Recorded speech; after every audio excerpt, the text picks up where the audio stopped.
রাধে যমুনার জলে গেল যশোদা রহি শূন্য ঘর পাইয়া লুটে এ ক্ষীণ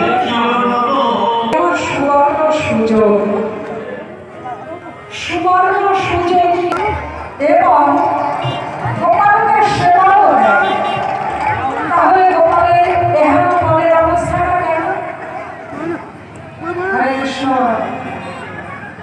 কেননা পদ্মবর্ধে গাভীর যে দুগ্ধ, সেই দুগ্ধ দিয়ে মা যে নবনী প্রস্তুত করে, সেই নবনী মা ভান্ডে করে শীতের উপরে তুলে রাখে।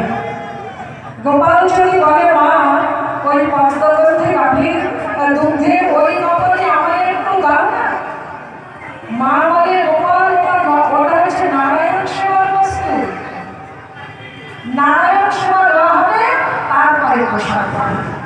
হরে কৃষ্ণ। তাহলে মাতা যশোমতী গোপালকে যে গোপাল সাহেব মতো বাৎসল্য